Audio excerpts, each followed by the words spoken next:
नमस्कार दोस्तों, स्वागत है एक बार फिर से आपके हमारे यूट्यूब चैनल आओ चले ज्ञान की ओर में। दोस्तों, आज हम मध्यकालीन इतिहास का एक महत्वपूर्ण चैप्टर मोहम्मद गोरी के आक्रमण से संबंधित कुछ क्वेश्चन को सॉल्व करेंगे, जो कि किसी भी एग्जाम की दृष्टि से अत्यंत महत्वपूर्ण है। तो चलिए दोस्तों, वीडियो की शुरुआत करते हैं और चलते हैं अपने पहले क्वेश्चन की ओर। तो पहला क्वेश्चन है, संसवानी वंश का शासक कौन था? तो दोस्तों, बात करते हैं पहले विकल्प की। तो पहला विकल्प मोहम्मद गजनवी। गजनवी जो है वो गजनवी वंश का शासक था। वह अल्पतगीन का पुत्र था। अगले विकल्प की तरफ चलते हैं। तो अगला विकल्प है मोहम्मद बिन कासिम।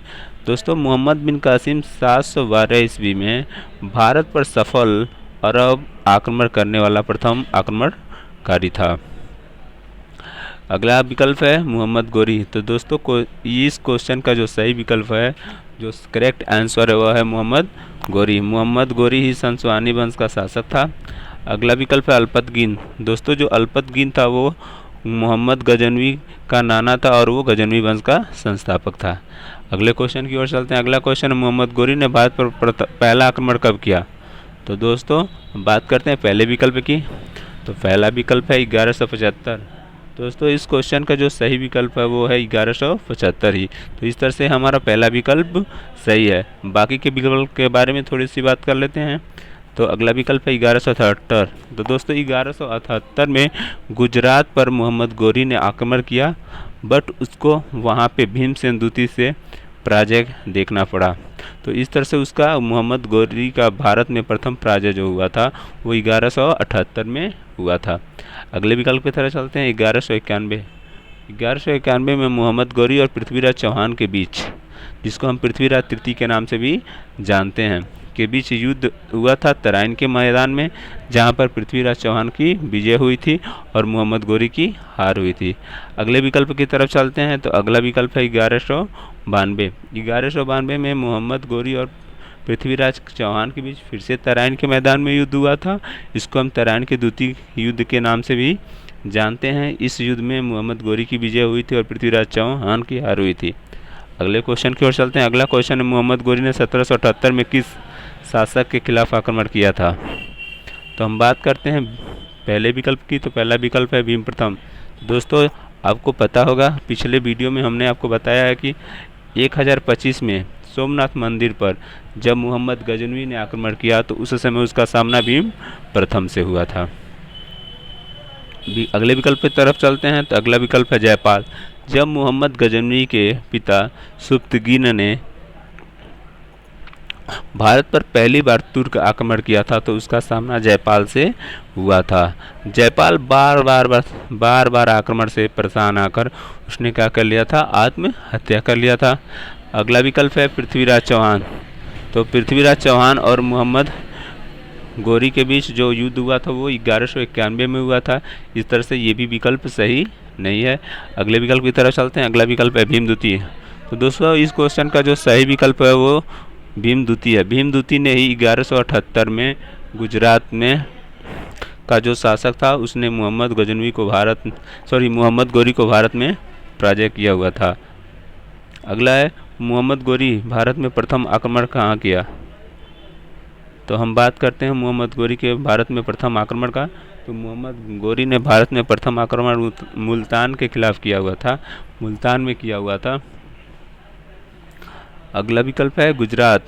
तो गुजरात में उसका पहला आक्रमण नहीं था। गुजरात में उसने 1178 में आक्रमण किया हुआ था, जबकि मुल्तान में उसका जो आक्रमण हुआ था वो 1175 में हुआ था। तराइन में उसका जो आक्रमण हुआ था वो 1191 में हुआ था।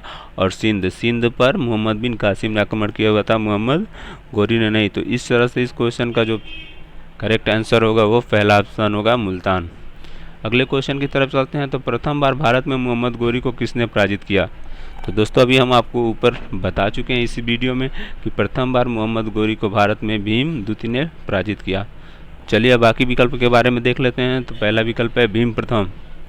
तो जो भीम प्रथम था इसका सामना मोहम्मद गोरी से नहीं बल्कि मोहम्मद गजनवी से सोमनाथ के मंदिर के आक्रमण के समय हुआ था। भीमद्युति जो इस क्वेश्चन का सही आंसर है, उसने ही मोहम्मद गौरी को भारत में पहली बार पराजित किया था। अगला विकल्प की तरफ चलते हैं, विद्याधर। जो विद्याधर था वो उसको मोहम्मद गजनवी ने कभी पराजित नहीं कर पाया था, तो इनका सामना मोहम्मद गौरी से नहीं हुआ था। पृथ्वीराज चौहान, तो पृथ्वीराज चौहान और मोहम्मद गौरी के बीच 2 युद्ध हुआ था, जिसको हम तराइन के युद्ध के नाम से जानते हैं, जो 1191 और 1192 में हुआ। पहले मोहम्मद गौरी की हार हुई, फिर मोहम्मद गौरी दूसरे युद्ध में विजय हुआ। अगले क्वेश्चन की तरफ चलते हैं। अगला क्वेश्चन है, मोहम्मद गौरी का दास कौन था? तो बात करते हैं इस विकल्प का सही, इसमें से कौन सा विकल्प सही है, तो उसके बारे में। तो पहले बात करते हैं कुतुबुद्दीन ऐबक। जो कुतुबुद्दीन ऐबक था वो मोहम्मद गौरी का दास था, तो इस क्वेश्चन का सही आंसर है कुतुबुद्दीन ऐबक। अगला बात करते हैं इल्तुतमिश। जो इल्तुतमिश था वह कुतुबुद्दीन ऐबक का दास था, और इसको हम दासों के दास के नाम से भी जानते हैं। बलबन मोहम्मद गौरी का दास नहीं था। हाँ, वो दास वंश का शासक जरूर था, पर मोहम्मद गौरी का दास नहीं था। अगली बात करते हैं रजिया। रजिया जो थी वो भारत में प्रथम महिला शासिका थी, वह इल्तुतमिश की पुत्री थी। नेक्स्ट क्वेश्चन की तरफ चलते हैं। अगला क्वेश्चन है, मोहम्मद गौरी आखिरी बार भारत में कब आया? तो बात करते हैं मोहम्मद गौरी भारत में आखिरी बार, तो इसका भी सही विकल्प है विकल्प क। मोहम्मद गौरी भारत में आखिरी बार 1205 में आया हुआ था।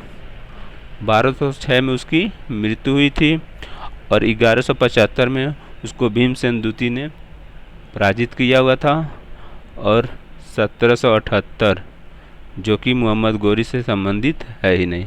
नेक्स्ट क्वेश्चन की तरफ चलते हैं। नेक्स्ट क्वेश्चन है, मोहम्मद गौरी का मृत्यु कब हुआ? तो अभी हम आपको ऊपर क्वेश्चन में बताए हैं कि 1206 में मोहम्मद गौरी की मृत्यु हुई थी।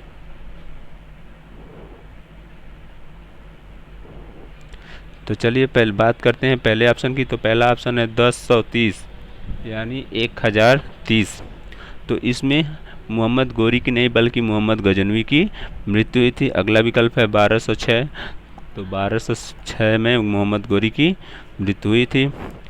अगला विकल्प है 1191। तो 1191 में तराइन का युद्ध प्रथम युद्ध हुआ था, जिसमें पृथ्वीराज चौहान की विजय हुई थी।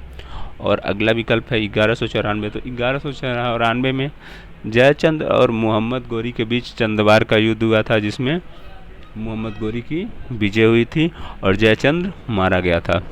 अगले क्वेश्चन की तरफ चलते हैं। क्वेश्चन नंबर 9, नालंदा विश्वविद्यालय को किसने ध्वंस किया था?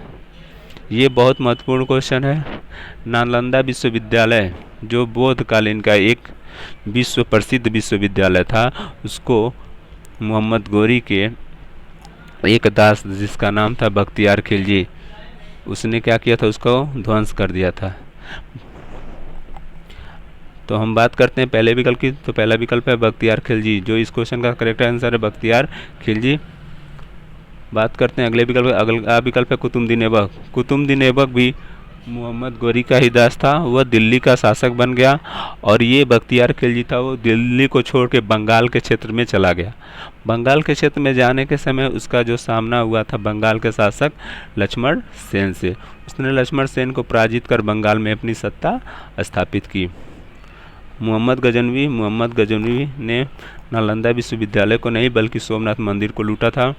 अगला विकल्प है इल्तुतमिश जो था वो कुतुबुद्दीन ऐबक का दास था, और उसने कुतुब मीनार को फूट करवाया हुआ था। नेक्स्ट क्वेश्चन की तरफ चलते हैं। अगला क्वेश्चन है, भारत में किस युद्ध के बाद मुस्लिम शासन स्थापित हो गया? तो बात करते हैं 1175। तो 1175 में मोहम्मद गौरी ने प्रथम बार भारत पर आक्रमण किया था, वह स्थान था मुल्तान। अगला विकल्प है 1191। तो 1191 में तराइन का प्रथम युद्ध हुआ था, जिसमें मोहम्मद गौरी की पराजय हुई थी और पृथ्वीराज चौहान की जीत हुई थी। अगला विकल्प है 1192। 1192 में फिर तराइन का युद्ध हुआ, जिसमें मोहम्मद गौरी की विजय हुई और इस बार पृथ्वीराज चौहान की पराजय हुई। अगला विकल्प है 1194। तो 1194 है, इसमें जयचंद और मोहम्मद गौरी के बीच हुआ, जिसमें मोहम्मद गौरी की विजय हुई और जयचंद मारा गया। तो दोस्तों इस क्वेश्चन का जो सही विकल्प है वो 1192 में पृथ्वीराज चौहान के मृत्यु के बाद से राजपूत शासकों में कोई ऐसा शासक नहीं बचा जो मोहम्मद गौरी का सामना कर सके, और इसी के साथ भारत में मुस्लिम साम्राज्य की स्थापना हो गया। दोस्तों, आज का वीडियो कैसा लगा आप हमें ज़रूर कमेंट करके बताइएगा। अगर वीडियो अच्छा लगे तो मेरे वीडियो को शेयर कीजिएगा और चैनल को सब्सक्राइब कीजिएगा। नमस्कार दोस्तों।